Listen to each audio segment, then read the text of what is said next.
Olá pessoal, eu sou o Marcos, essa é a Toca do Aventureiro e aqui os nossos convidados ilustres, eles são o pessoal do Deuses da Aventura. É o Dom Emílio Navarro e o Vini Costa. Gente, falar deles, a gente não pode falar que eles são só mestres, RPGistas, que eles amam fantasia, eles são empreendedores, eles são sonhadores, eles são saltimbancos da fantasia. Eles correram atrás do sonho e eles estão fazendo. Tem tanta coisa e tantas lições que eu espero que eles compartilhem aqui com a gente. Pessoal, sejam bem-vindos à Toca do Aventureiro. Estou muito empolgado por conhecer vocês. Por favor, se apresentem. Olá, eu sou o Dom Navarro, criador junto com o Vini, com a Taíla e o Zé dos Deuses da Aventura, trazendo para vocês um universo de espada e feitiçaria. Olá, pessoal, eu sou o Vini e junto com o Emílio, com a Taíla, com o Zé, a gente faz aí o Deuses da Aventura acontecer nas redes sociais, no YouTube, nos livros, nos jogos. E é um prazer estar aqui, Marcos. Valeu demais o convite. Então, pessoal, Valeu. essa entrevista vai ser em duas partes, tá? A segunda parte vai ser com a Tayla e com o Zé Carlos, para a gente poder aproveitar bem, né? E eu ainda tô treinando para não cair na risada toda vez que a Tayla dá a risada maligna dela. Aí ele olha assim.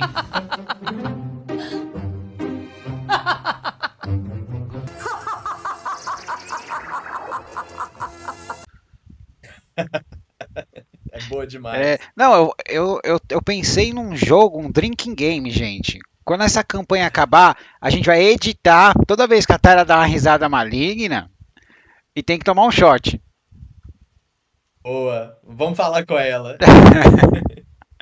Bom, pessoal, eu gostaria que vocês contassem sobre a jornada de vocês.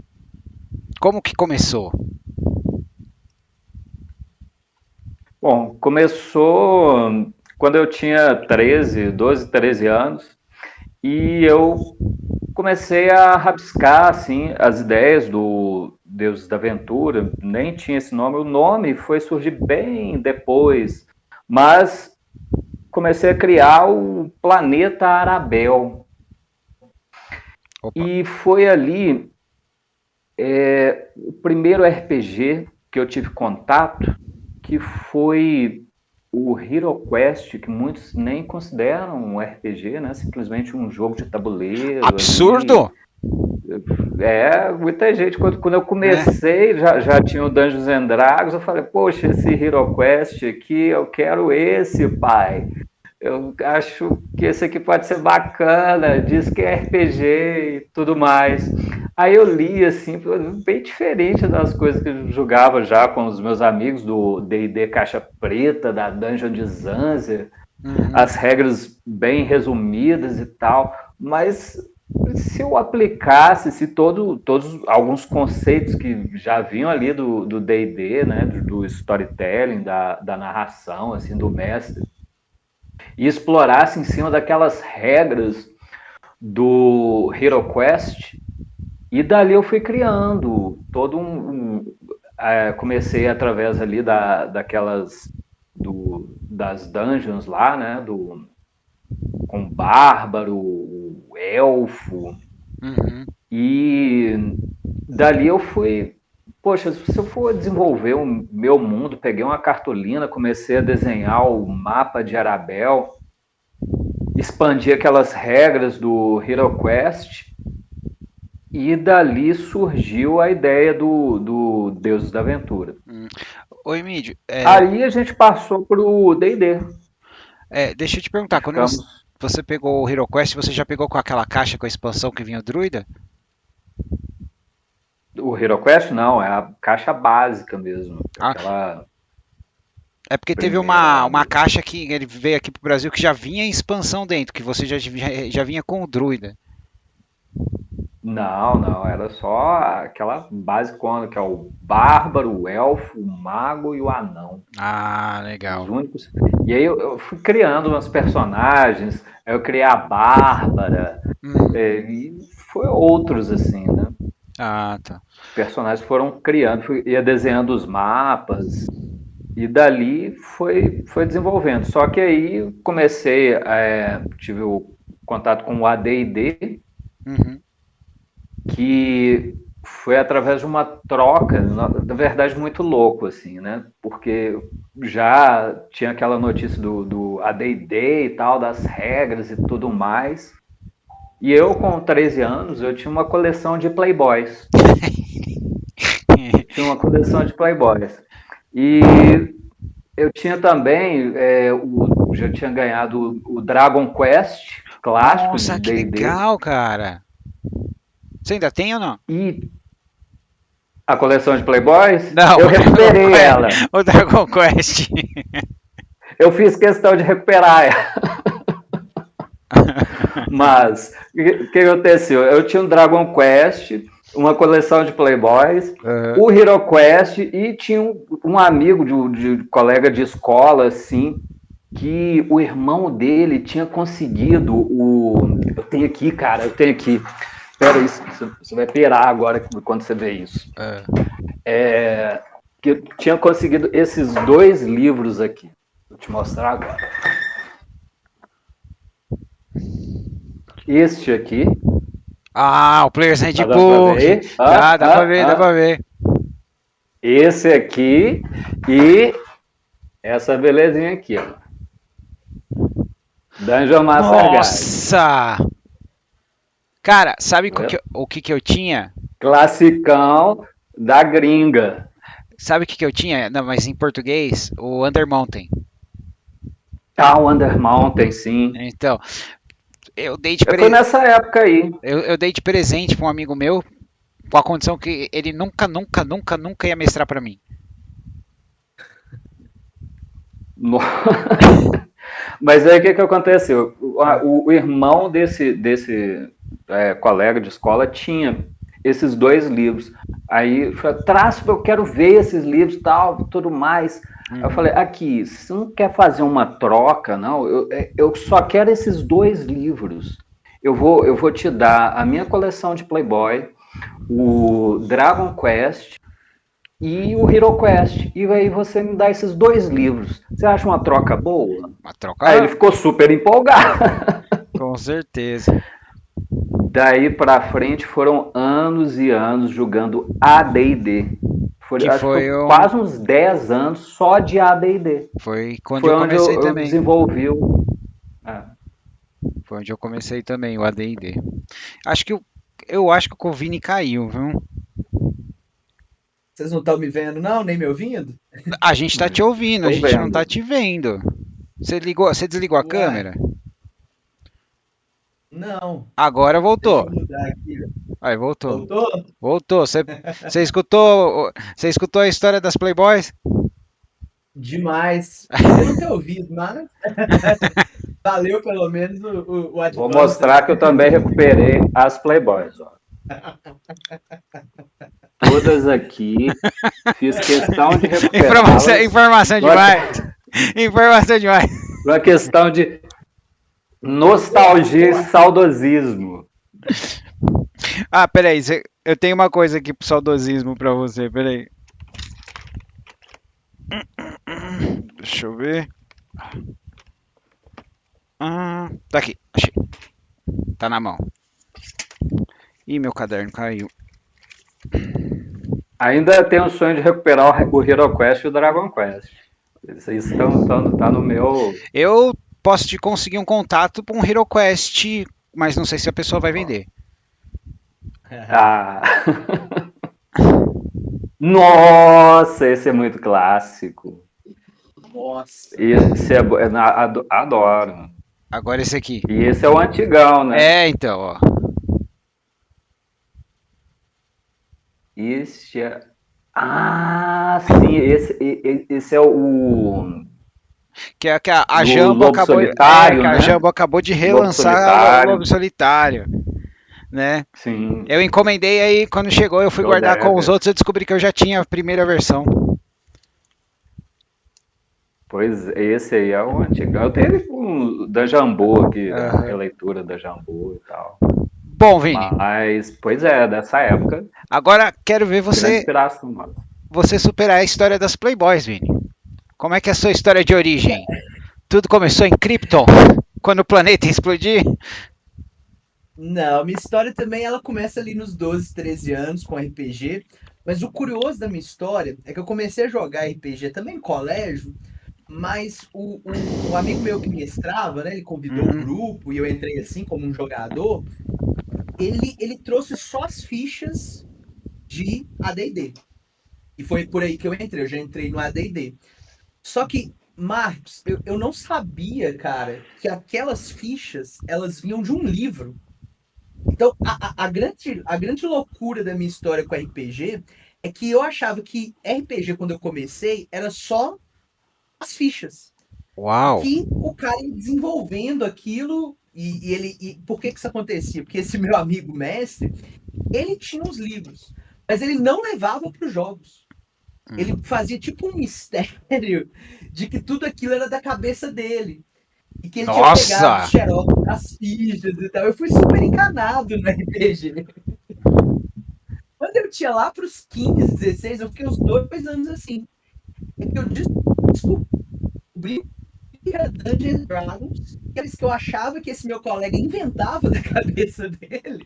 Ah, E assim, eu era bem cru mesmo, eu ainda não tinha lido Senhor dos Anéis, eu não tinha contato com nada, era esse mundo pré-internet, com com muita certeza. dificuldade de acesso.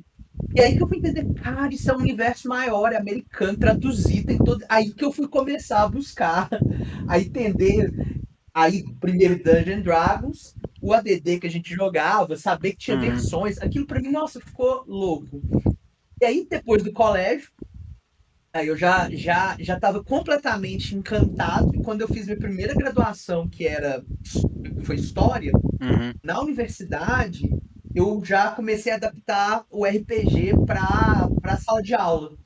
Então eu Legal. comecei a usar o mesmo esquema de D&D, mas ali Uhum. com 18, 19 anos, foi logo minha primeira graduação, a gente tinha turmas jogando no Brasil Colônia, aí já tem um pouco do que até o Deus da Aventura é hoje, né? A gente sempre Uhum. quis criar um sistema próprio, então a gente adaptava muito ali ideias, eu adaptava muito para cenários históricos.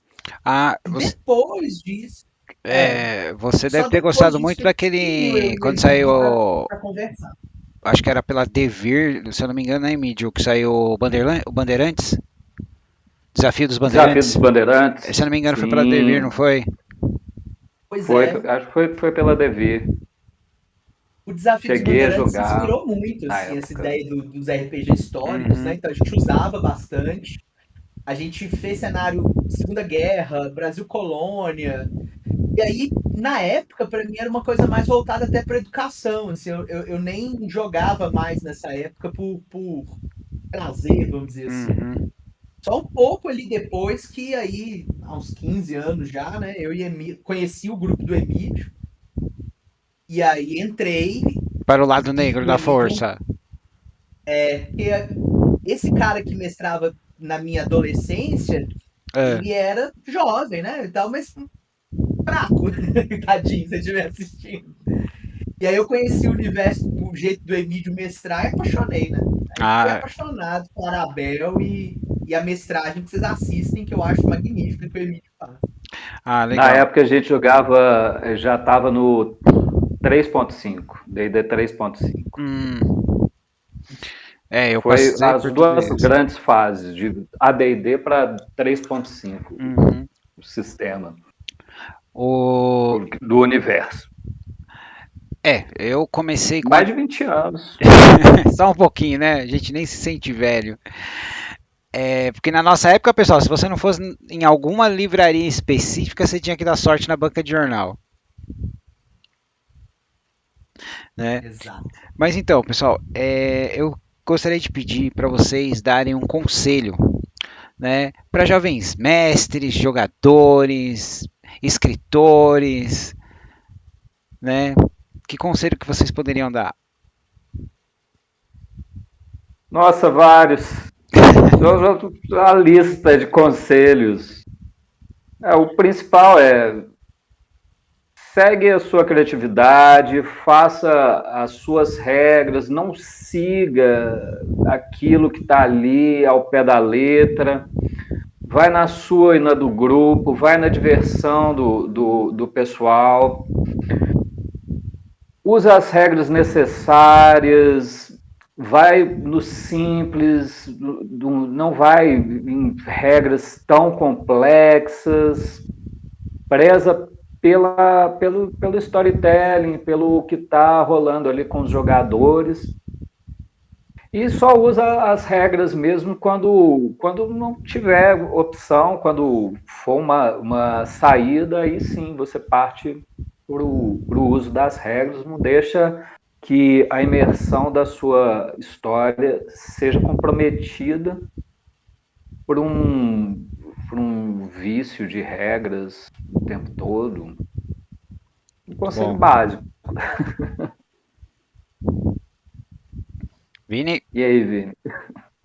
Eu acho, complementando, porque eu também concordo com isso, essa ideia da narrativa ser primordial, é lembrar que a função primordial do RPG é juntar um grupo de pessoas que se gostam, de amigos, para passarem um tempo juntos, e que ali vão surgir questões psicológicas, emocionais, afetivas. A gente transfere tudo para o jogo, Sim. querendo ou não, Sim. né? E sempre lembrar disso, assim, que ali é um grupo de amigos. E que o jogo, a narrativa, os cenários, a eventual morte de personagens não prejudique o que é o essencial para mim do RPG, que é reunir pessoas que se gostam para passar um tempo juntos, divertindo, brincando, criando, imaginando. Então não perder essa noção de que ali tem um grupo de pessoas que se gostam, de amigos, independente dos caminhos que a história tomar. Eu sou da mesma opinião. Se você não estiver se divertindo, você está jogando errado. Né? É para você se divertir, para você aproveitar. Às vezes acontece, às vezes o dado não ajuda, né? Ou às vezes o mestre olha para você e fala: "Você vai fazer isso mesmo? Eu vou fazer, tá na minha ficha, entendeu?" Aí o cara toma 264 pontos de dano e a culpa é do mestre. Não é verdade? Então, e pessoal. Sim, é importante lembrar que é uma ficção. É uma Não é a vida ficção. real. Exatamente. Pessoal, eu gosto de perguntar também se vocês poderiam falar dos seus autores favoritos e suas inspirações. O meu todo mundo já sabe que é o Howard, né? Robert E. Howard, do Conan, sem dúvida, assim, é o meu preferido mesmo. Gosto muito do Lovecraft, gosto de Tolkien, vários. E a Livingstone também, do Aventuras do Fight Fantasy, né? Aventuras Fantásticas aqui no Brasil. Eu tenho uma relação de amor e ódio com o Andrei Sapkowski, do The Witcher, de amor e ódio mesmo. Obrigado! Obrigado! Porque, olha, gente, pra mim, The Witcher, Dragonlance, é muito melancólico. Tá na raiz do mundo, sabe? Você faz coisa e nunca dá certo. Parece que você tá jogando com um mestre que tá com raiva. Por aí. É bem por aí. E você, Vini? Bom, fala aí, Vini, que eu vou lembrando de outros aqui, outros autores. Então, no sentido de autores, eu divido em duas áreas. Uhum. A escrever para RPG, assim, eu me inspiro, por mais louco que pareça, não um autor de RPG. Nossos livros que eu escrevo, assim, eu tento pegar muito o estilo do Tolstói, que é um autor que eu admiro muito. E não necessariamente as pessoas vão gostar muito do que eu trago no Tolstói, que é uma descrição com calma, detalhada dos ambientes, dos eventos, e que principalmente as gerações mais atuais, né, querem um consumo mais rápido, algo que, óbvio, Tolkien na fantasia traz também, mas aí também eu não vou tanto igual o Tolkien faz. Eu acho que o Tolstói faz isso no cenário russo, que eu gosto e me preenche.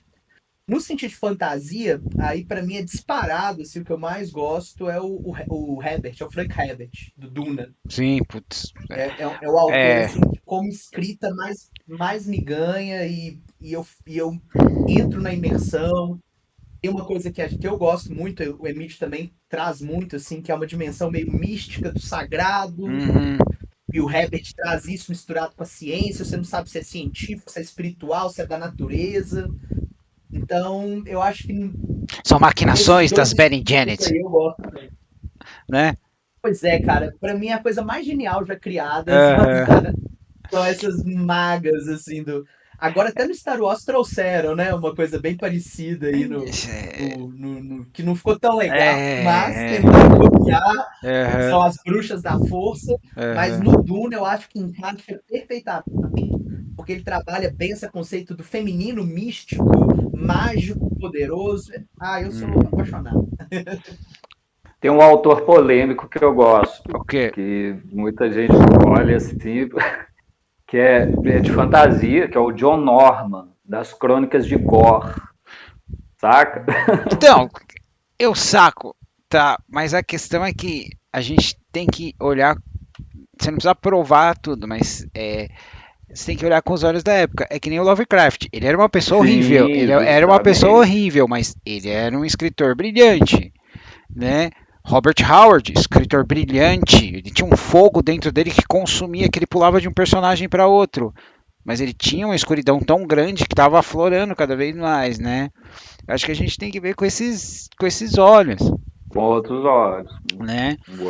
um olhar mais adulto. Isso, Eu acho que exato. vale também citar o Rondal, da Fantástica Fábrica de Chocolates, Sim. Matilda.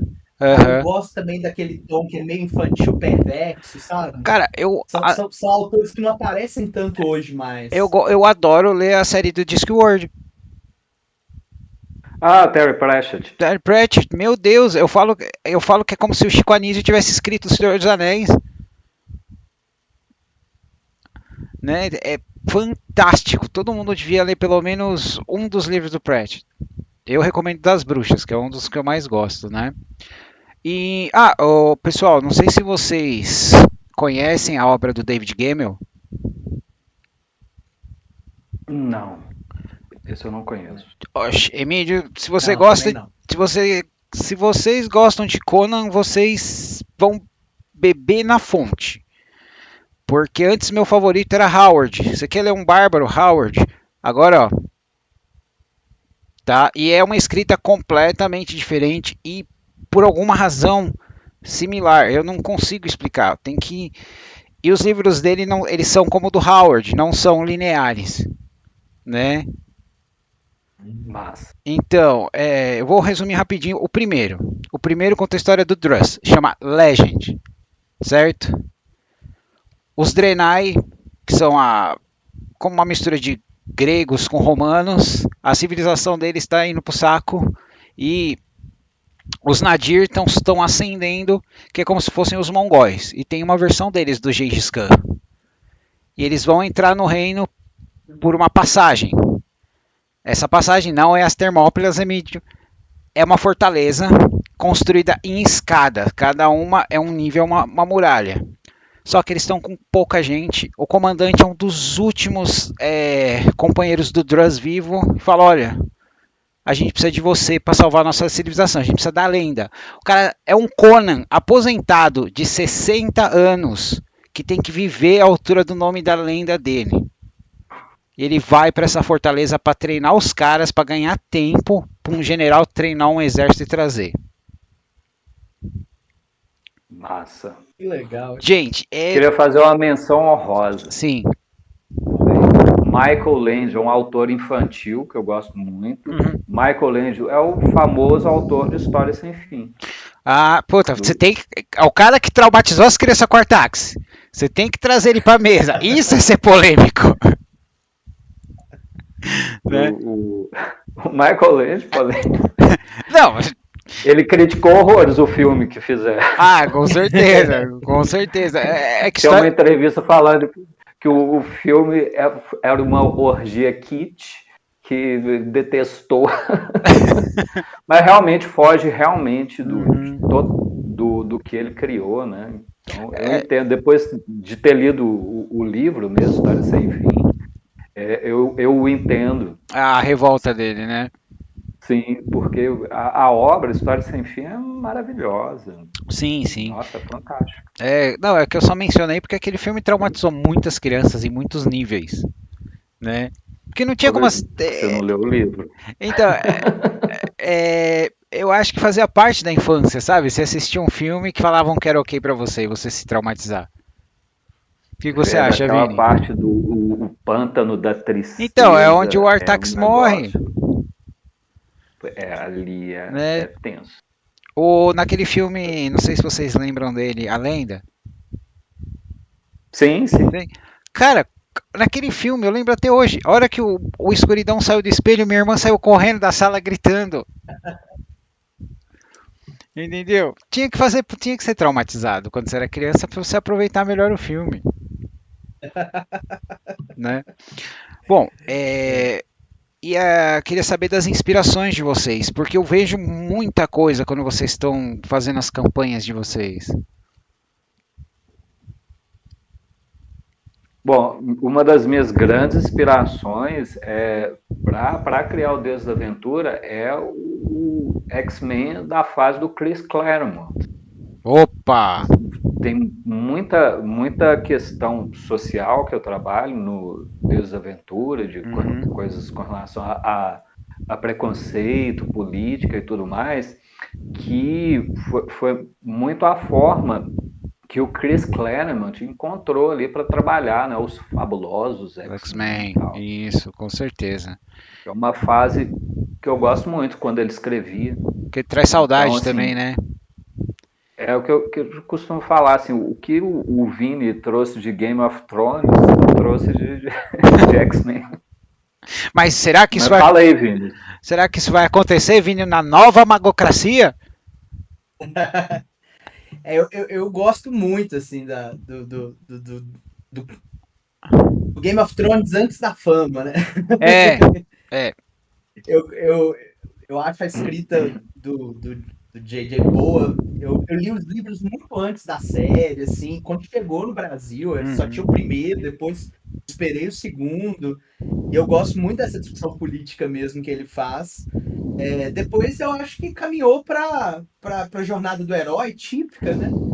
Eu acho que não está tão claro no livro a questão do Jon Snow, não é a pegada, apesar de ter a ideia, mas quando vira fama, aí acaba todo o jogo político e você tem que fazer uma jornada do herói, ou pelo menos assim fizeram na série, porque os livros não acabaram, né? Ainda tem esperança dele mudar um pouco essa discussão. Mas eu gosto muito, cara, também, buscando um pouco mais atrás, do Cavaleiros do Zodíaco.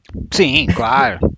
Eu acho que eles trazem também isso, assim, que não é uma discussão política, mas é uma discussão de personalidade ali no sentido zodiacal, mas compondo ali a discussão social de um ambiente.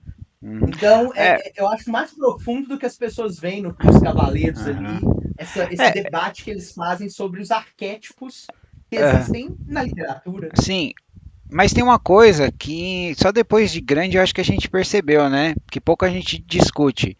Que o senhor Mitsumasa Kido basicamente tinha uma rinha de crianças, né? Mas isso é maravilhoso. É maravilhoso demais. Eu vivi bem essa época, sempre gostei de Cavaleiros, sofri, como vocês devem ter sofrido com a Manchete, porque a gente nunca sabia se ia continuar ou não. Isso. Né? Mas hoje a gente reassiste e a gente fala, nossa, eles começaram um arco e mudaram assim, né?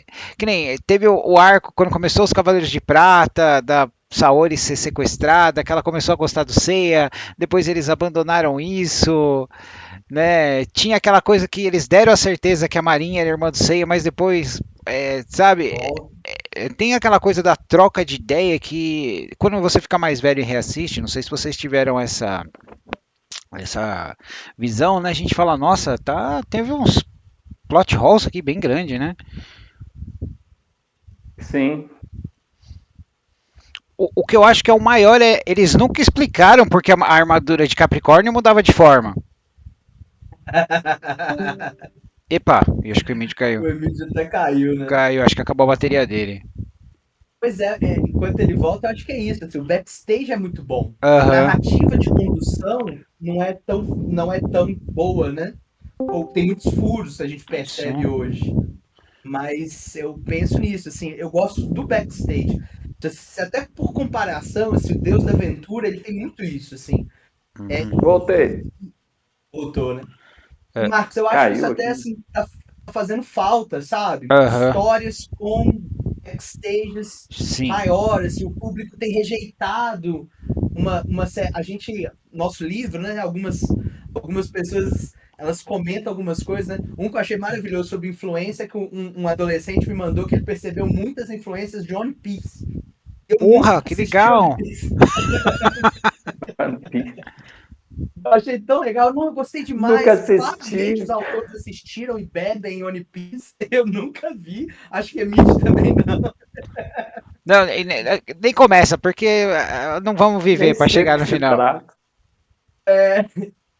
E outros, assim, às vezes é isso. As histórias hoje elas têm muita pressa de acontecer, uma Uhum, pressa de acabar, uma uhum. pressa de amarrar o leitor. E a gente gosta de um outro caminho, a gente gosta de expandir, de dar o tempo para você se ambientar. Né? O jogo que a gente faz hoje é a quarta era de Arabel. Personagens Sim, vêm, voltam, cenários novos aparecem, somem, reaparecem.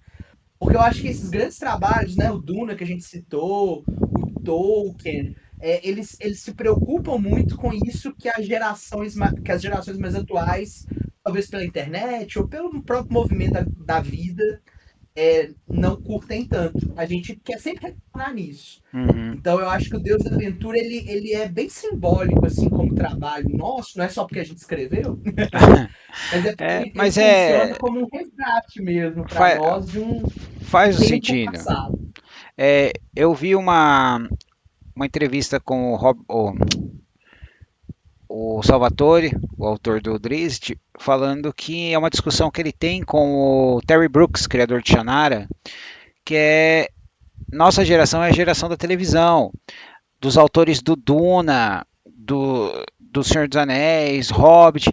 Eles estavam descrevendo aquilo porque eles estavam contando, não tinha como a pessoa entrar na internet e escrever o que, que é isso. Hoje em dia a gente está numa campanha no meio da neve, fala, vocês escutam um rugido e um dragão vem na sua direção. Automaticamente você sabe, é um dragão branco, ele vai cuspir gelo em cima de mim. Já você já sabe, já tá, é mais fácil o acesso. Eles estavam criando pela primeira vez, né? E tem essa coisa no, principalmente no Duna, né? Quando eles estão, a minha parte favorita é quando eles estão com os framing, né? Que você está descobrindo aquela cultura toda, né? É maravilhoso. Então, mas veio isso na cabeça. E assim, gente, antes da gente entrar no mundo de Arabel, eu gostaria de saber qual é o processo criativo de vocês. Processo criativo. Uhum, Bom, tudo vem do RPG. Primeiro a gente pensa nas campanhas, da gente jogar e daí desembolam os derivados, né? certo. Os livros, jogos, os produtos, mas tudo parte da aventura. Eu mestro, né? Eu Uhum, crio o cenário e a criação das campanhas ela vem de inspirações que eu tenho. São as inspirações, às vezes, inspirações mais bobas. Por exemplo,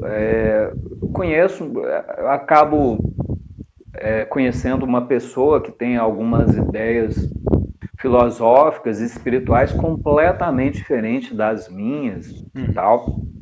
Por exemplo, minha cunhada, ela tem um pensamento com relação à vida, a filosofia, assim, começou a se perguntar por que que a gente por que que a gente não deixa de existir depois que a gente morre, por exemplo, uhum, né? Por que que isso até quando vai a existência? A gente existe para sempre? Isso, existir é um sofrimento e tal?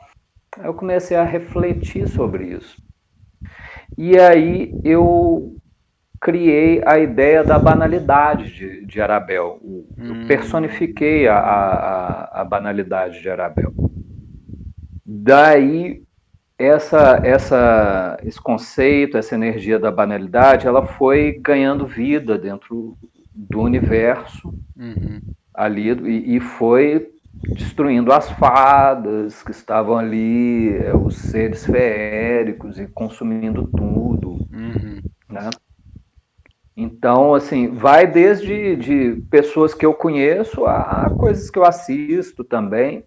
Vem aquelas ideias ou alguma coisa que eu esteja passando na minha vida, assim, quero falar alguma questão política que eu esteja vivendo e aí, por exemplo, eu trago os piratas da velha escola com um jeito analógico e artesanal de fazer tudo, de navegar com barcos e caravelas no meio do espaço, no meio de naves tecnológicas, trazendo ao mesmo tempo essa visão artesanal de criação e colocando eles dentro desse conflito, né? Isso nada mais é do que uma expressão minha de, por mais que a gente trabalhe com computadores e tal, com tablets onde a gente faz os desenhos digitais, a gente não pode deixar de lado uma forma de trabalhar as coisas através de tintas, né? De material mais... Existem outras formas que não são só aquelas que a gente tem que ficar aprendendo uma técnica nova, digital, toda hora. E também para não ter esse conhecimento perdido, né? Sim, não ter isso, justamente. Então, assim, as inspirações vai do que eu vivo mesmo. E aí eu trago isso pro jogo, em forma de metáforas, e isso lá para frente vai virar texto, vai virar produto.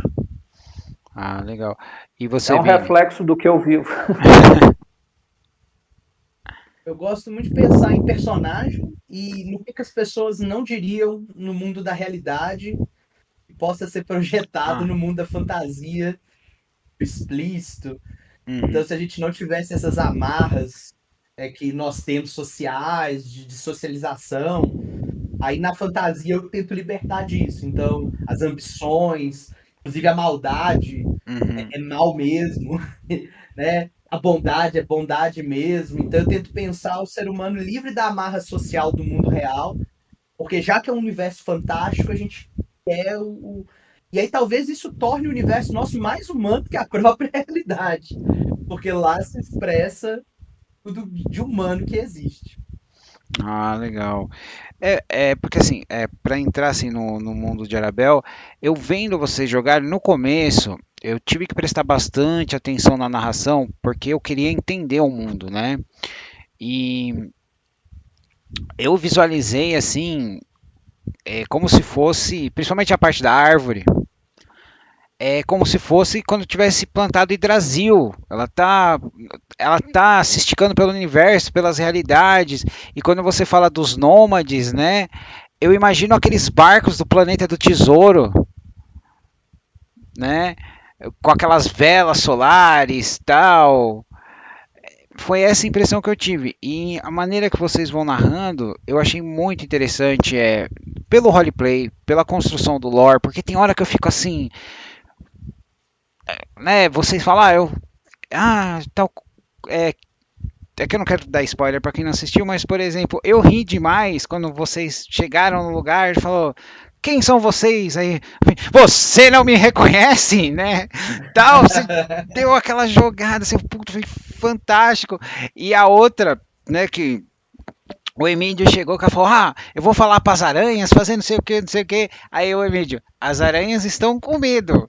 Porque, tipo assim, a aranha não tem o mesmo intelecto com a pessoa, né, cara?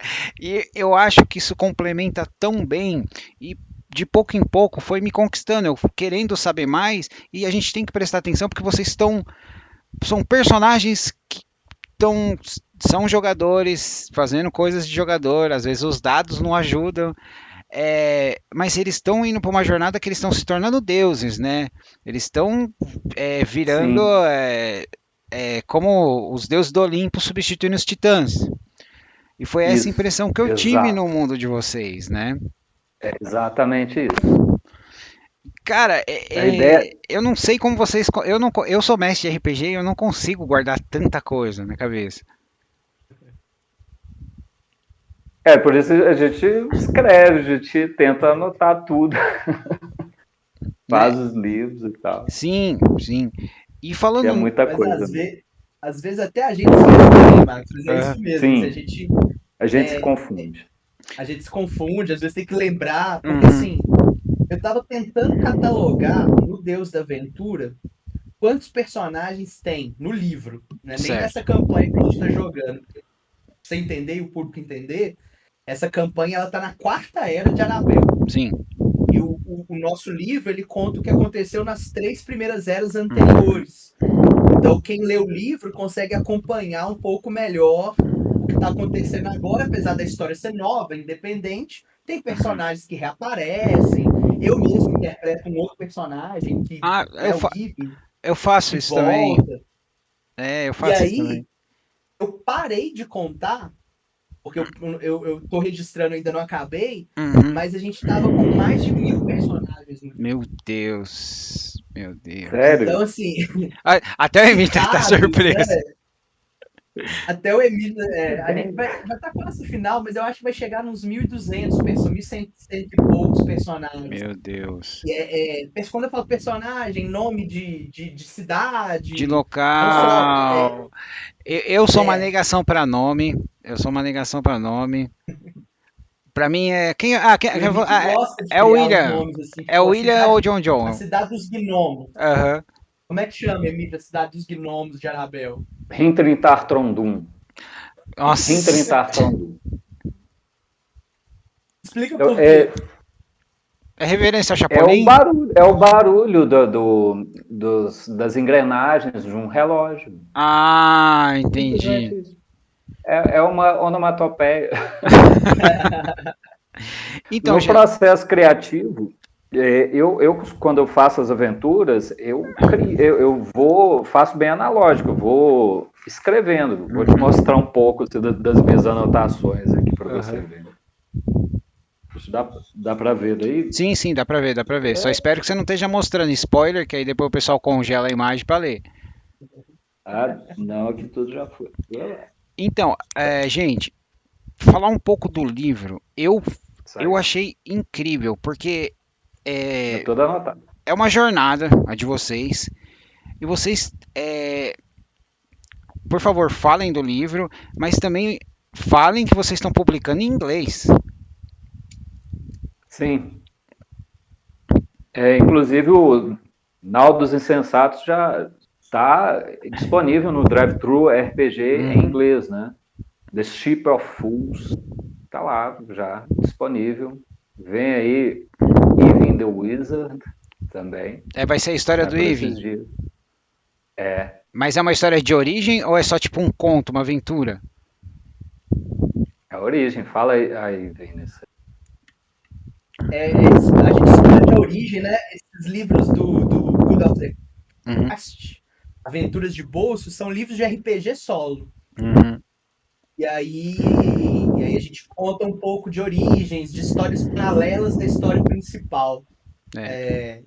Então, no caso do Ivan, é uma história paralela de como ele se tornou o magro necromante que as pessoas conhecem ali no livro, como ele entrou para a Ordem de Todos os Mistérios, que é a Ordem é a Magocracia, que é a ordem oficial dos magos de Uhum. Arabel, e tem a ordem que é relegada, que é a Ordem de Todos os Mistérios. É uma discussão bem legal que a gente faz, até do ponto de vista religioso, porque a magocracia ela acredita num sentido monoteísta em Aion, né? Como um Deus realmente único. E o Uhum. Even, a Ordem de Todos os Mistérios, acreditam que Aion é uma força da natureza, é uma coisa mais monista, misturada em Arabel. Uhum. Então, são ramificações dentro da magocracia, de ordens mais oficiais, ordens menos oficiais, e a gente gosta muito de publicar, né, essas histórias extra-oficiais, que são oficiais, mas são paralelas, e sempre em inglês, porque é um mercado que a gente está almejando também. Uhum. Muitas vezes a gente tem um contato lá fora, e a gente sabe que o RPG é muito forte fora do Brasil. Sim, é. Então a nossa ideia são fazer jogos, livros, sempre publicar português e inglês, para abraçar um público que também não fala português. Gente, qual foi o primeiro livro de vocês? Foi o Nau dos Insensatos, né? Foi o Nau dos Insensatos.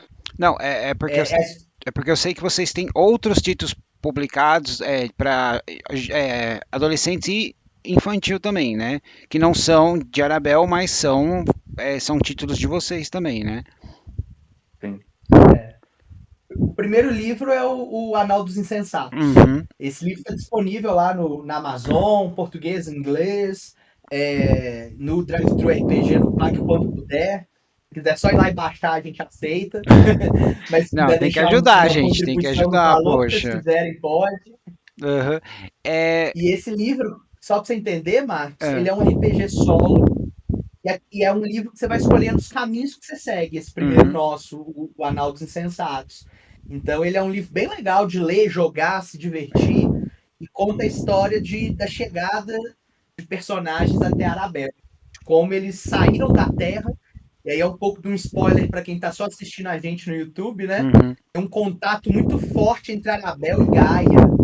Então, em Arabel tem alguns pontos específicos que você consegue ir direto desses pontos para a Terra. O único problema é que você não sabe que época que você vai parar.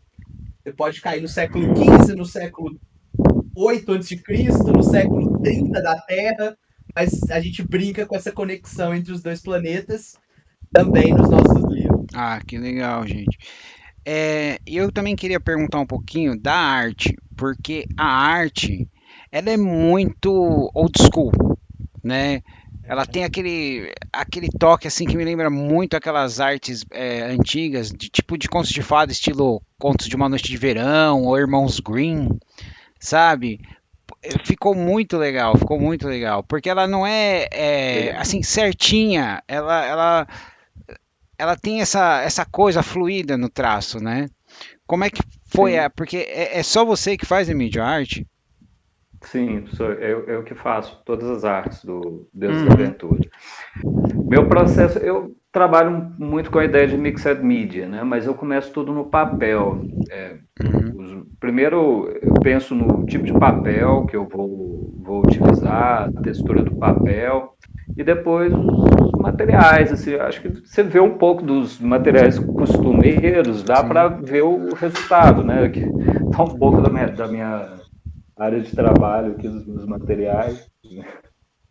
Então, assim, são, por exemplo, aqui, ó, são vários tipos de pincéis que eu uso para, dependendo do tratamento, eu uso marcadores também, pastel, esfuminho, varia muito, assim, pode ver, né? E, por exemplo, trabalho muito com acrílica, pastel, e depois desse processo eu vou para o digital e continuo lá. E como é que vocês fazem quando vai, por exemplo, criar uma arte ou uma capa? O Emílio, vocês discutem a ideia ou você só deixa fluir para ver como é que sai? Eu deixo fluir totalmente. Tem uma técnica de ilustração que quem criou foi o Austin Osman Spare, um mago da época do Buster Crowley. Ele criou a técnica do desenho automático. Basicamente, você desliga a sua cabeça e começa a traçar no papel sem parar para pensar. Eu preciso da parte de desligar a cabeça. Eu sigo essa técnica. O lance é você não parar de desenhar, você não para pensar. Você vai desenhando e só termina quando o desenho acabar. Sabe como? Você não para será o que eu vou... Não. Pega o material e desliga sua mente e vai direto. Meu Deus do céu. É essa técnica que eu uso E a sua para técnica, Vini? os meus desenhos. Zero, gente. Desculpa, Marcos. Zero, zero, zero. Sou um desastre artisticamente nesse ponto. Admiro demais o trabalho do Emílio, porque sou uma negação. Ah, eu não consigo. Eu sou daltônico, então a pessoa fala, pega o verde, pega o marrom, eu vou ficar olhando assim, não sei a diferença. É, Agora, do nosso grupo, quando você for entrevistar, quem também é muito, né, a parte artística, além do Emílio, é a Taíla. aham. Sim. A Taíla fez Belas Artes também, então ela também, né, Uhum.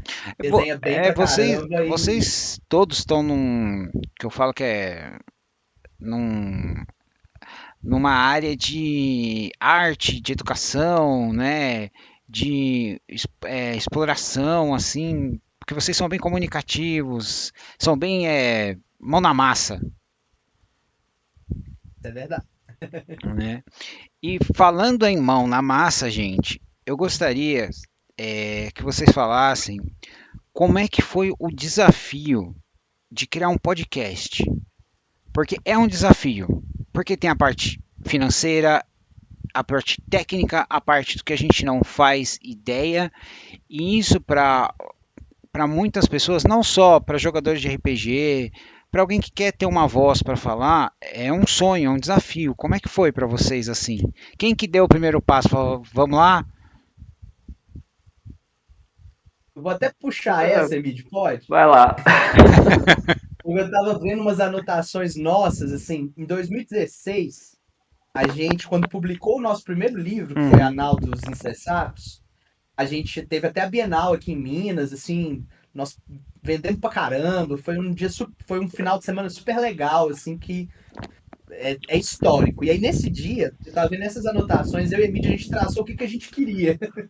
E tava lá, um era fazer um podcast dos nossos RPG, de 2016. uhum, E a gente não tinha condição financeira, não tinha condição técnica, não tem, não é uma, as áreas artísticas não é uma área que a gente domina tanto. uhum, Então, foi uma coisa de oportunidade mesmo. Quando a certo. gente foi fazer lá a nossa entrevista para o Misto Quente, que é um podcast que convidou a gente, Eu assisti o vocês lá, foi Marcos, muito legal. Foi muito legal que. é, o Marcos que foi o cara que nos entrevistou, abriu essas portas, essas possibilidades para a gente fazer o Deus da Aventura lá. Né, Uhum, transformar isso em uma coisa recente, assim, a gente começou em 3 meses, né, de fazer. E aí a gente fez uma articulação lá, puxa daqui, puxa dali, financeira, o que dá para fazer? uhum, Ele fez uma mega promoção, assim, vamos dizer assim, para gente. E aham, aí a gente falou, vamos tentar, vamos estruturar aí para isso funcionar. A gente já tinha, né, publicado, a gente segurou o nosso sistema que a gente ia lançar, o sistema de jogo. Vamos dar uma segurada que a gente cria o projeto, usa o dinheiro primeiro para fazer o projeto. Quando tiver o projeto maior, a gente lança o uhum. sistema. Então a gente foi fazendo um ajuste, puxa daqui, puxa dali, todo mundo se esforçando, todo mundo ajudando. E hoje eu estou mergulhando mais, já que o Emílio fica mais na parte artística, de tentar assumir mais essa parte da internet. Apanhando muito, né? Porque eu Sim. ainda eu erro, né? Hoje mesmo estava lá tentando fazer thumbnail do YouTube, fiz umas coisas erradas, já tem que acabar que eu vou lá mudar para pôr umas artes mais legais. Então, mas é muito no tentativa e erro. Uhum. Então, eu tenho estudado bastante, assim, mas estudado no sentido prático, assim, de ver o que as pessoas fazem, procurar como fazer, muito autônomo.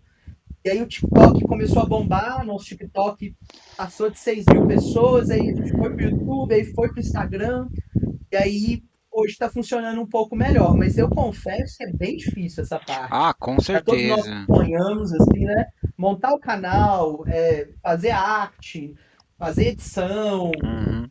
convidar pessoas, tudo isso É é porque difícil. a parte que vocês estão jogando, porra, tá ótima, sabe?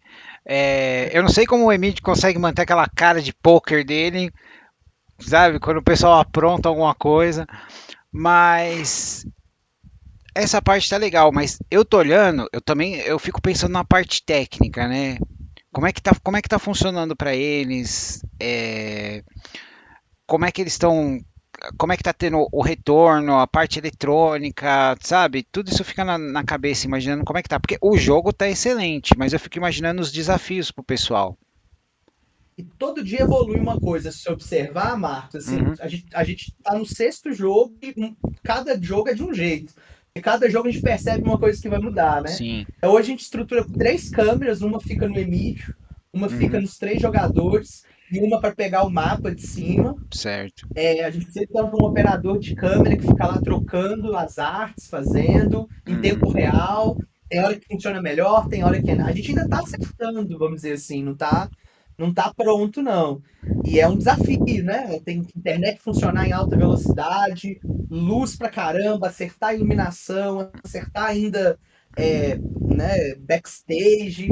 O Emílio tem um olhar muito artístico, ele fica em cima ali, a gente tem que até falar assim, calma, Eu sou porque não chato. é fácil Eu acertar de sou chato. primeira, né? Aham. E o Emílio é muito experiente, mas às É, vezes a gente não consegue ainda. e primeiro, gente, eu achei muito legal que tá saindo agora, pessoal.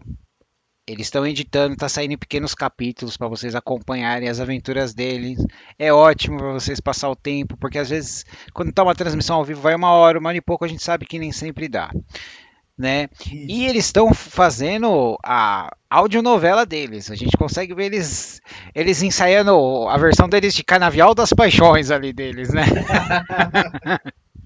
Que também é uma experiência educacional para a gente ver como é que funciona, entendeu? Vocês mesmo evoluindo, tentando às vezes fazer uma voz pro personagem, entrar no personagem, não é fácil com a câmera ali, todo mundo te olhando, né?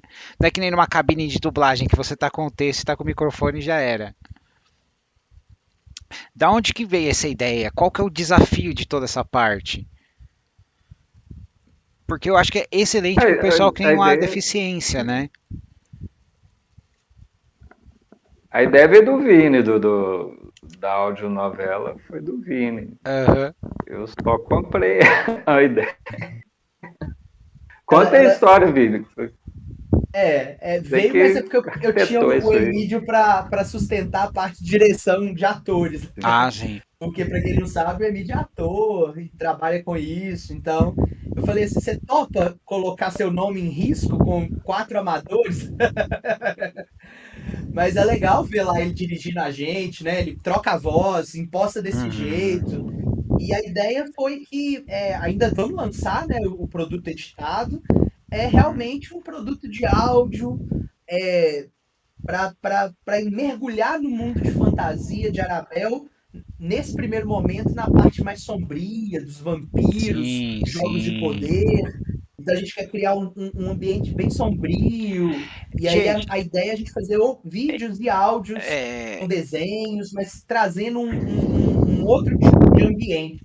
Porque os nossos jogos são alta fantasia mesmo, né? E é, aí o Contos de Arabel é um pouco mais sombrio, mais para quem gosta dessa vibe. a parte dos vampiros, eu tenho que falar que é o seguinte: vocês conseguiram fazer uns vampiros que eles são clássicos, mas eles não são canastrões. E não é, tipo assim, eles estão divertidos, aquele vampiro com aquela pose da Transilvânia, mas eles não estão canastrões que nem o Bela Lugosi. Eu amo o Bela Lugosi, mas vamos admitir que ele tinha que. Tava saindo do cinema mudo, tinha que ser canastrão, tinha que fazer o dedinho e tal. Ele tá fluindo porque ele tá mantendo eles têm aquele negócio da nobreza, mas não tá bobo, né? Valeu. Foi natural isso? Eu fiz uma grande pesquisa. Eu sempre fui um amante de vampiros e tal, literatura, mas, para ser bem sincero, mais cinema do que literatura. Mas eu relia o Drácula, né, Uhum, o Bram Stoker, sim. e também dei uma boa pesquisada aqui nessa Enciclopédia dos Vampiros, um livro um pouquinho grosso. Pouquinho. Mas a ideia era entender o conceito de vampiro. O que é um vampiro? Ah, é só um ser que é eterno, morto-vivo, que chupa sangue É, e e os seus tal. vampiros, eles O não são que só é vampiros de isso, sangue, né? né? Não, isso é só uma coisa. Então a gente foi assim, no conceito do que seria um vampiro e tal, um ser que vive se alimentando da energia, da vida alheia. Uhum. E nesse conto a gente trabalhou bem isso, né? Portanto, você vê se a personalidade dos tais seres que estão ali, vampirescos, é um tentando meio que rebaixar o outro e sobressair em cima do outro que é colocado como um ser inferior, do qual Eles ele têm vai parasitar. uma. Você acha que é uma personalidade de matilha? Você descreveria? Porque tem que ter o alfa e os outros têm que ir competindo. Isso é disputado o tempo todo no grupo, né? Uhum. E eu criei uma concepção ali, no caso, de vampiros baseado nos 7 pecados capitais. Ah, Cada legal. um ali representa um pecado capital. Uhum. Só É que isso que eu o ia grande comentar. arco do Ernest é que ele muda, porque até no final, eu vou dar, você tem que dar spoiler, não tem como. No final, ele, na história toda, ele é movido pela luxúria até o final. Quando Certo. chega no final, ele muda completamente o ponto de referência dele, que deixa de ser a luxúria e vira um outro Você pecado. diria que ele tem uma virada que nem o Ganância no Fullmetal Alchemist Brotherhood? É assim, a avareza, acertou, justamente. Né? É E isso aí, mesmo. só complementando, né? No Conto dos Vampiros, a gente nunca deixa explícito. Só quem assistiu o Toca que vai. É. Toca do Aventureiro que vai saber. Se você observar, por exemplo, o personagem que eu interpreto, que é o vampiro Ivan, ele é da preguiça. É por isso que ele toma atitudes demoradas, fica por último. O personagem do Tom, que é o general, é da ira. O do Ernest, por isso que ele se envolve com a Lady da Masquier, se apaixona por causa da luxúria.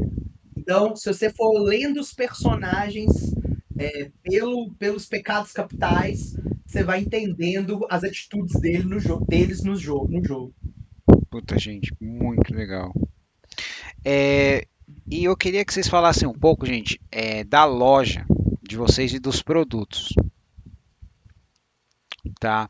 Porque vocês têm muita coisa legal, tem camiseta, tem boné, tem caneca também. Tem caneca, não tem? Tem caneca. Tem De caneca, produtos bolsa. que estão por vir.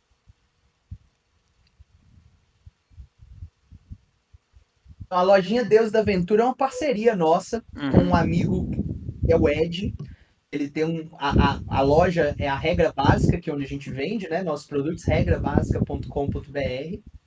E lá a gente tem as camisas Deus da Aventura, realmente bonés, canecas, bolsas, daqui a pouco outros produtos. A gente faz tudo com o maior carinho lá, né? E tem outros produtos de RPG também, da Sétima Uhum. Armada, da Eternalis, que são parceiros aqui mineiros nossos, dos Uhum. nossos eventos, então a gente também coloca na lojinha do Deus da Aventura. E lá é um lugar para quem quer dar um presente legal de RPG. Chega na sua casa, você pede lá do tamanho que você quiser a camisa, as cores, você pode escolher. Uhum. A gente está até atualizando isso para deixar tudo bonitinho. Eu acho que vale super a pena se tem desenhos todos sempre inéditos, próprios dessas empresas parceiras e dos deuses da aventura. E a nossa ideia é isso, assim, às vezes você quer dar um presente de Natal, um presente para um colega que é amante de jogos, fica uma camisa lá, e aí a gente sempre, daqui a pouco, né, nos períodos a gente anuncia promoções, pega um cupom de desconto e joga lá. Então a ideia é fomentar para quem é apaixonado por RPG ter um produto ali disponível. São os produtos que a gente joga. Então, talvez quem já nos assistiu viu lá, tem o sexo, drogas e rock and roll, só que sem drogas, aí em vez de drogas é o Sexo dice, Dice. o sexo, dados e rock and roll, Sétima Armada e todos os produtos Deus da Aventura. Aos poucos a gente vai atualizando, a gente quer colocar nossas artes nas roupas. É, A eu- gente tá para 2024, né? Fazer uma blusa do Even, uma Aê! blusa do Dos personagens, do Ernest, da Chola. E aí, Você- tendo isso, a gente divulga esse ano para vocês. Vocês, por um acaso, vão ter algum tipo de promoção, ou sorteio, alguma coisa beneficente, onde vocês vão dar, tipo, os mapas que vocês usam para as campanhas, ou algo assim, Isso é legal, hein? né? Ou não Uma tínhamos boa pensado, ideia. a partir de agora vamos, né? Então, Legal. Boa sabe, ideia. leiloar o manto que você usa do Irving quando ele vem, assim, que você joga, né? Joga assim, né? É, Aquela coisa então. meio É porque seria mago de legal leitura fazer, de mão. tipo, uns pacotes, se compra tal pacote, aí você leva tal coisa de tal campanha, Legal. né? Sim, os originais, É, os originais, daí manda sim. enquadrar, né?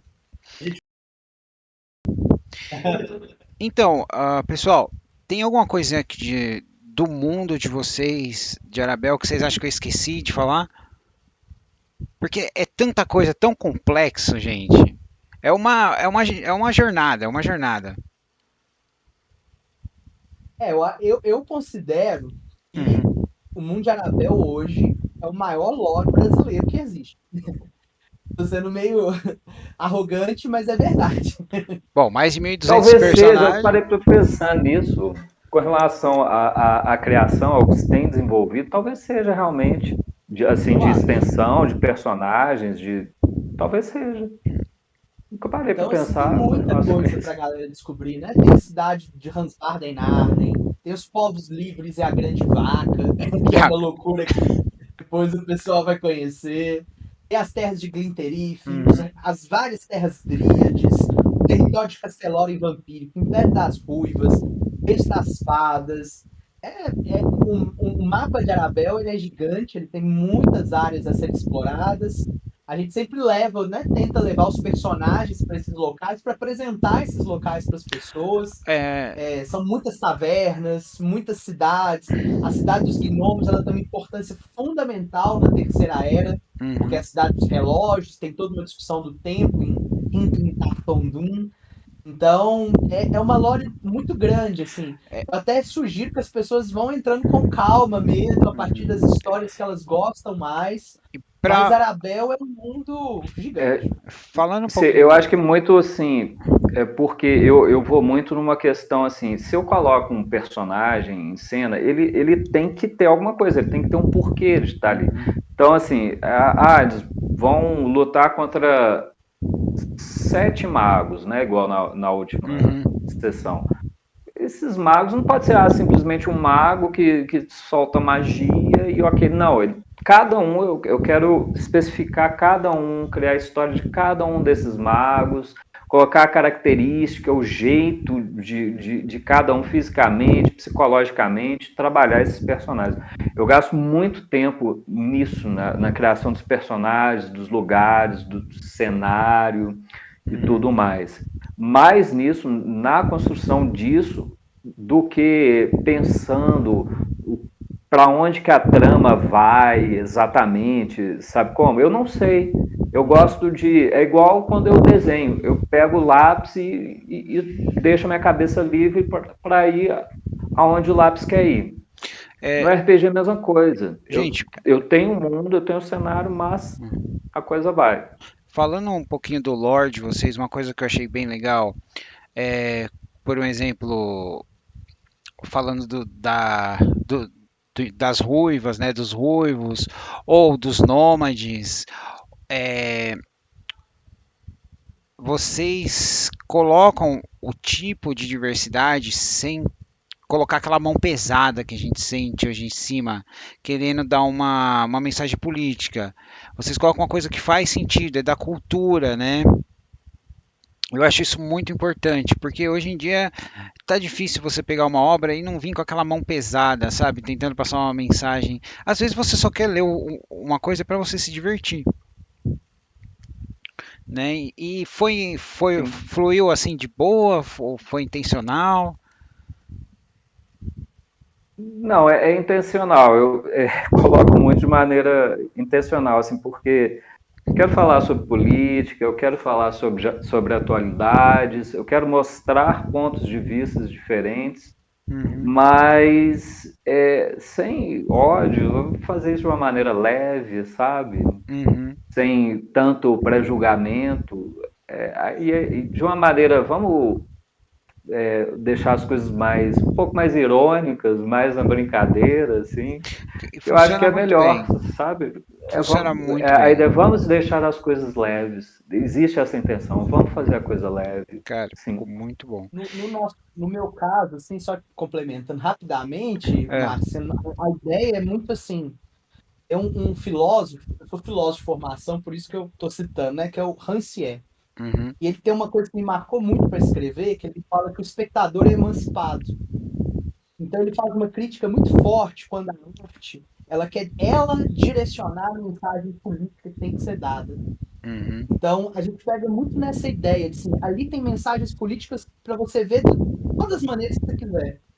Mas a gente não quer direcionar uma mensagem. A gente quer que o espectador seja livre e emancipado para ele politicamente, culturalmente, socialmente enxergar aquela diversidade de Arabel, gostar de uma coisa, gostar de outra ou não. E a gente sempre também buscou fazer, já que estamos num mundo fantástico, desprender um pouco dessas amarras do mundo real. Ou invertendo cenários do mundo real, ou simplesmente porque é assim que é, né? Em Arabel, as grandes guerreiras são mulheres ruivas. E não é um discurso sobre ser ruivo. É uma característica aqui dali do povo que tem uma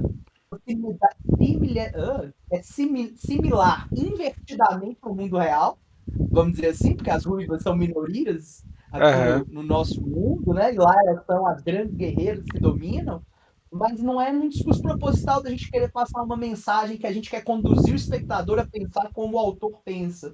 É É, de o espectador é livre para ver o que ele quiser. para mim eu vi como se fosse uma homenagem às Amazonas gregas ali, né? Sim. De uma certa forma. Então, sim. e pessoal, em fantasia, qual é a raça e classe favorita de vocês? Bom, eu gosto dos elfos e para jogar RPG, você fala? Ou para fantasia, assim, em Não, geral? você escolhe. Para classe, RPG, né? Eu sempre, quando eu joguei RPG, eu sempre joguei muito pouco RPG. Quando joguei, sempre joguei com bardo. Uhum. Bardo, elfo bardo. Mas, vou te falar, curto um personagem mais cru, assim, tipo humano guerreiro. Pega a espada e vai. Curto também. Adivinha, Marcos, o meu, o que eu gosto? Acho que você gosta de mago? Não tem jeito, né?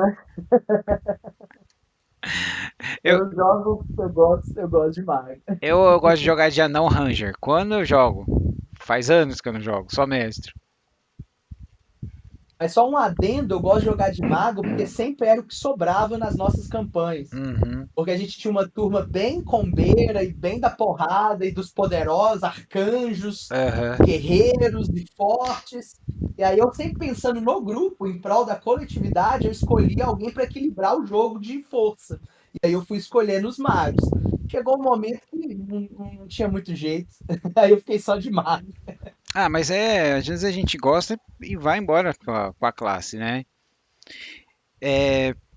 Então, pessoal, eu gosto de perguntar é, séries e filmes que vocês gostam de assistir ou que vocês gostam de recomendar. Essa é uma discussão Pode polêmica. Hoje a começar, gente tem Vini. uma opinião polêmica sobre isso. Pode começar, Vini. A gente estava discutindo no nosso grupo essa semana se existem ainda séries e filmes bons. Eu tenho Cara, uma teoria. Só Depois falo de de coisas do passado. 2010, existem, existem, Existem, existem, lógico. existem. É difícil, assim. Nossa, eu gosto muito de cinema, né? Mas uhum. aí, os filmes o filme que eu mais curto, e por ter um elemento fantástico, mas não sei se é spoiler, é um filme do David Lynch chamado Cidade dos Sonhos.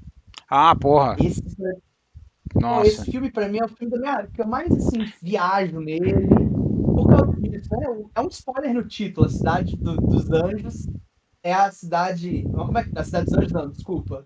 Cidade dos Sonhos Uhum. é já um spoiler da obra, né? E eu gosto da filmografia do Lynch, porque ele mistura fantasia com real, você não sabe o que você está assistindo. Então eu gosto muito de Veludo Azul, eu gosto muito do Twin Peaks, das séries dele. Então, para mim, é uma recomendação assim, mais adulta, vamos dizer assim, dos filmes de fantasia, em geral, né? Uhum. De fantasia, mais adolescente, sinceramente, o que eu mais gostei de todos esses produtos culturais que surgiram foi a série dos Jogos Vorazes. Eu acho que é uma série que, para público adolescente, sabe, ela consegue encantar e fazer um backstage, um lore interessante. É a que eu mais curti, então, sendo muito honesto aí. Das coisas mais recentes, eu acho que, deixa eu pensar, o que eu mais gostei das coisas recentes que eu vi foi uma série da HBO chamada também que sempre minhas coisas vão brincar com o que é real e o que é imaginário e o que é fantástico. É uma série que eu adorei, eu gosto muito do livro também, recomendo, chamado The Leftovers. Ah, Os sim. Despedidos. É uma série que 2% das sociedades do mundo é arrebatado, some. E aí você tem que lidar com isso, assim, né? Quer dizer, não sei se foi arrebatado, as pessoas acham que é o arrebatamento bíblico, mas simplesmente acontece e você tem que lidar com essas consequências. Eu acho que é uma obra-prima, assim, recente, que as pessoas pouco conhecem, que eu recomendo que vocês assistam The Mas Leftovers. o Leftovers não teve final, né? Teve. Teve? A terceira, são 3 temporadas. Ah, eu só vi 2. Eu E achei que tinha sido cancelada. ela foi cancelada e fizeram uma última, entendeu? Ah, legal. Então tem um final, inclusive explica o que aconteceu. Não sei se o pessoal gosta, mas vê a terceira temporada que ela é maravilhosa, The Leftovers. E você, Mídio? Então, filmes. Eu gosto de filmes desconhecidos, filmes B, filmes de baixo orçamento, demais, assim. Tem um filme Gore, que eu gosto muito, o primeiro só, com Bud Spencer, muito bom. Rebeca Ferrati, maravilhosa. Gosto dos filmes de horror gótico do Vincent Price, gosto muito dos antigos, com o Christopher Lee também. Gosto de algumas coisas de Tales from the Crypt, também o Drácula do Coppola. Gosto de alguns filmes italianos, tipo O Incrível Exército de Branca Leone. Puta, quem gosta de... Branca Leone. Leone. Ele é leproso! Quem gosta de Monty Python tem que assistir esse filme. É um herdeiro de Monty Python esse filme. Verdade. Totalmente. Gosto, o que mais? Gosto dessa fase de filmes de fantasia. Na época que lançou o Conan, surgiu um tanto de filme B, assim, de filme de baixo orçamento, estilo Conan. Eu acho, assim, muito bom. Eu tenho para falar para vocês. Vamos ver se vocês vão acertar. Tem um filme que todo mundo assistiu no SBT. A Espada e o Feiticeiro. Quem lembra desse filme? Esse é o... É o que tem o cara que tem a espada com 3 lâminas. Você sabe por que eu não vou falar nada disso? É com o autor do Kill Bill? Não. Tem um que é com o ator que é o Bill. Não. Ele novinho. Não. Esse filme, ele era famoso que tinha o cara que tinha uma espada e tinha 3 lâminas na espada. Eu acho que eu já vi, mas eu não tô lembrado. Mas dessa época desses filmes, assim. E o outro Os Irmãos Bárbaros. Ah, sim, é outro que eu gosto, clássico. Com aquelas figuras. É muito bom. A Espada do Feiticeiro eu não vou falar nada, porque você me mandou um GIF dele e eu não reconheci. Tá de castigo. E aí eu assisti por causa daquilo, mas eu não conhecia. Eu vi tem 2 semanas por causa do seu GIF lá que você mandou e eu não reconheci. E, pô, a espada e feitiçaria é o nosso Aham. slogan, né? Então a gente não conhece. Então, você assistiu o filme? É um Dragon filme Slayer, bem Deathstalker. B, né? Exato. Ô, Emílio, o Dragon Slayer, ele é um filme de fantasia, mas ele não é B, ele é bem produzido. O Deathstalker Ele já é o Deathstalker Deathstalker. era quase um Emanuele ali, o Deathstalker, cara. Tem o que é com o Javier Bardem. Que eu quero. O Javier Bardem. O cara fez o filme, cara. Então, Ele novinho. É bom você ver esses atores assim, famosos de Hollywood fazendo os filmes a gente fantasia B, super improvisado, aproveitando filmagens de outros filmes. a gente não pode esquecer o Beastmaster, né? Beastmaster, outro clássico. Então, Barbarian Queen. Barbarian Queen. Então, todos outro. esses filmes, cara, todos vieram Eu curto atrás essas do Conan, franquias. né? Mas se a gente assistir, todos Sim, eles têm derivados do Conan. alguma coisa que é bem legal, é bem divertida. Os Sim, efeitos você acha práticos umas de coisas alguns vale a pena. criativas. Agora, eu gosto de Crew, Lady Hawk, né? O Feitiço de Áquila, Excalibur. Também. Cara, eu sou apaixonado Cara, com eles estão filme todos de aqui numa fantasia. caixa. Você tá falando, eles estão numa caixa, tudo aqui atrás de mim. A Alan Parsons Project fez a trilha sonora de Lady Hawk. É maravilhosa. Feitiço de Áquila. Maravilhoso. Maravilhoso. Eu sou apaixonado. Anos 80, filme de fantasia medieval, cara, eu amo. Amo mesmo. Então, Tudo aqui no meu HD. Esse não é anos 80, ele é recente, mas que é muito bom a edição do diretor é o Cruzada. Cruzada, sim, gostei. Mas a edição Sim. do diretor. Bom. A edição do diretor, Sim, sim. né? Porque ficou incrível. E você falou de Excalibur, cara, não tinha como assistir SBT no meio da noite sem assistir Excalibur pelo menos 2 vezes por ano. É muito bom. Ele é muito bom. Pô, a gente vê Liam Neeson, Patrick Stewart, Sim. tudo começando nesse filme, né? Bom, o Liam Neeson também tá no Crow, né? Tá. Não lembro dele. Ele é o segundo capanga do líder dos bandidos, que usa o machado gêmeo. Isso. No Crew, no Crew. No Crew. Entendi. É Crow, The Crow. Ah, não, Crew. Não. Crew é outro filme que eu Então. curto muito. E, Que bom, é dessa fase o ator que faz o Hagrid tá no Crow também, né, pô? Eu sinto falta desses filmes artesanais, onde a galera esculpia, muita coisa era stop motion, sabe? Exatamente. Jazão Parece que Vecino tudo de morreu ali Ouro, em Senhor dos Anéis. as viagens de Simba. Jazão, Então. curto demais. Tudo é discípulo do Harryhauser pro stop motion, né? Ô Vini, você assistiu Curto essa fase. o King Kong original pelo menos uma vez, né? O King Kong eu assisti, cara. Todas as versões. Eu Então. gosto bastante, inclusive. Cara, Nada supera o original. não, mas eu nada, gosto. nada supera o original, mas, cara, tem que assistir é um dos filmes que você tem que assistir pelo menos uma vez. Sem dúvida. Então, Sabe pessoal, que diretor que eu acho que tentou recuperar um pouco isso, mas meio que não vejo ele fazendo tanta coisa mais, é o Guilherme Del Toro. então, Ele tentou recuperar um lado artesanal, assim, Então, misturar as técnicas. ele continuou recuperando, ele não deu o braço a torcer. Não sei se vocês sabem, o Hobbit era pra ele ter dirigido. Sim. Então, mas aí, Seria melhor, né? exatamente. Mas, por exemplo, a gente vê a mão dele, por exemplo, aquele Trolls, Lendas de Arcádia, aquela série animada, é dele, o livro é bem legal. O Labirinto do Fauno. Tudo que ele põe a mão, ele faz o prático. Ele faz o prático. Gente, poxa, Círculo de Fogo é um dos melhores filmes de monstro já feito.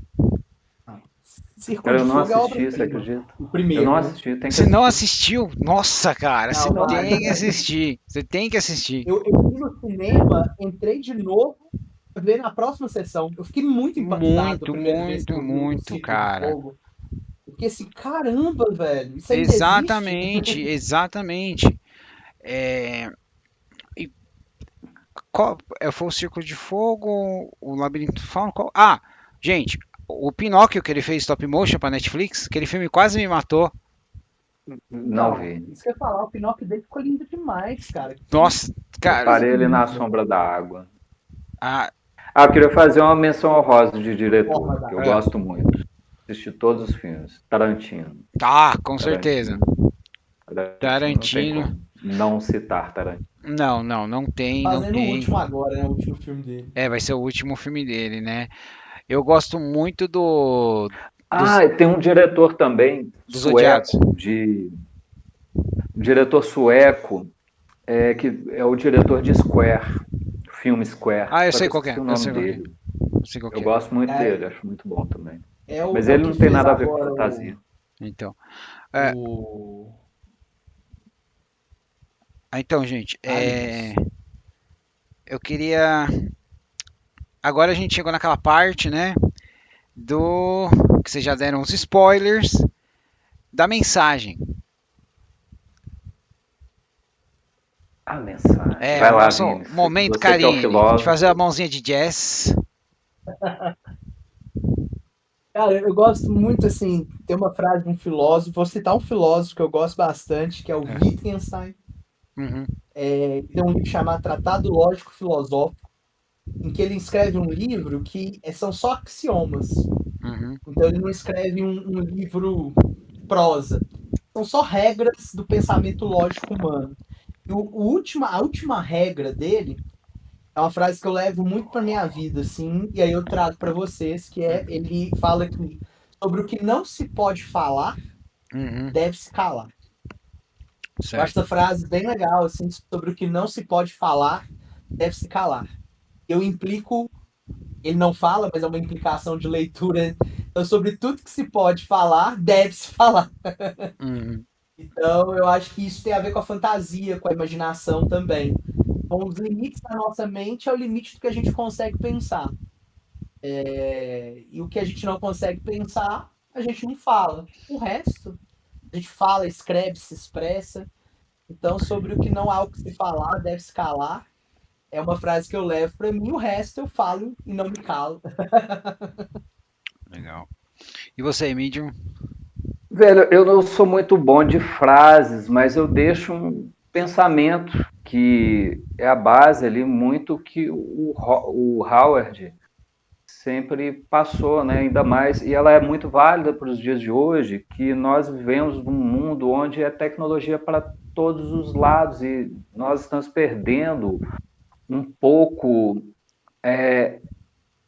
do controle sobre a tecnologia com inteligência artificial e vários meios do qual a gente consegue fazer várias coisas. São muitas opções que nós temos e a gente se perde no meio disso tudo. Isso vai nos deixando cada vez mais atrofiados, civilizados demais, a ponto de algum dia não conseguir mais erguer um machado. Então, tá aí uma frase: ergam seus machados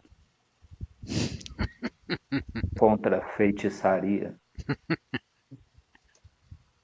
Perfeito, perfeito, gente.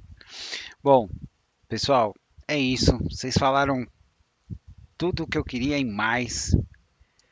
Foi muito legal. Muito obrigado por participar da Toca do Aventureiro. Pessoal, Ô, Marcos, deixa eu te cortar um pouquinho. Vamos falar do que vem por aí, do videogame, antes de fechar? pô, Pode? aí, tá vendo?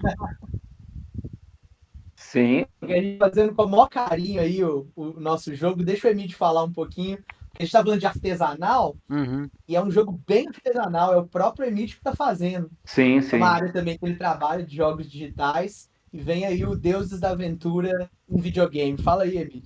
Gods of the Quest chegará no final do ano. Uhum. E eu sou por formação, né, desenvolvedor de games, tenho alguns jogos digitais já lançados, e já surgiu essa oportunidade para a gente e já está em produção. Já estamos desenvolvendo o Gods of the Quest, Deus da Aventura, o jogo. Ele é bem do estilão JRPG, porque não foi só os jogos de RPG de mesa, os cenários de RPG de mesa que inspiraram o Deus da Aventura, mas jogos de RPG de computador, né? Tem um jogo que sempre me influenciou muito, que é a série antiga de Mega Drive, Shining Force, principalmente Shining Force 2, do qual influenciou muito. E aí, para recuperar isso, eu estou fazendo um jogo bem no estilo JRPG, com a interface bem estilo. Não chega a ser tão pixelado assim, mas bem naquele estilo Retrô? dos antigos jogos. Retrô, tem uma pegada bem retrô. Legal. JRPGs, né? Bem no estilão JRPG, mas com as minhas artes. Com vai os ficar desenhos legal, né? mesmo. Ele vai ter uma pegada assim na arte, eu acho que vai parecer um pouco tipo no Legend of Mana, né? Porque Legend of Mana tudo foi pintado à mão. Sim, vai ficar bem nesse estilo, Legend of Mana. Legal. E o jogo vai contar exatamente a história da Quarta Era, que é o que nós estamos jogando. Exatamente. O personagem do jogador. Não, você vai poder entrar em outros lugares, descobrir outras coisas, de outras eras, tomar caminhos do que o jogador vai decidir, né? Então vai ter o personagem principal é o Ernest. O jogador joga com o Ernest e ele vai colocando ali. Vai ser o Ernest que vai ser o principal? É o Ernest. Sim. Ele é que é o personagem herói do jogador. E aí entra na party já bem no início o Sam Neill e a Chola e também o nosso pirata, o Illich, isso. Já tá também.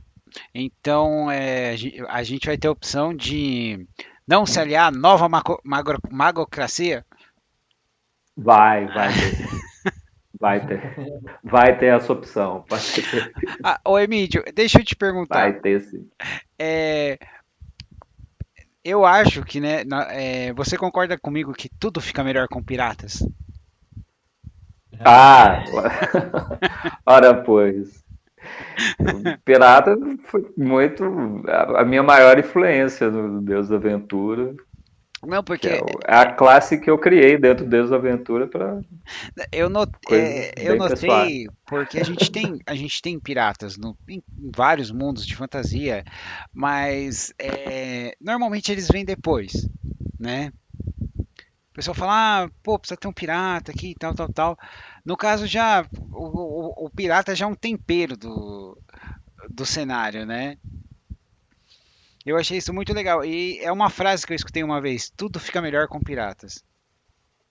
Tudo fica melhor com pirata. Eu sempre perguntei por que D&D não tem classe pirata. Não é classe, é bardo, só acho. Não, é pirata. Classe pirata. Tinha que ter. Tem que ter. Como não tem, Deus da Aventura tem. É isso aí. Então, pessoal, é isso. Não esquecemos mais de nada? Acho que foi legal. Bom, pessoal, Okay. Muito obrigado por participar da Toca do Aventureiro. Pessoal, eu sou o Marcos. Esse foi o Dom Emílio Navarro.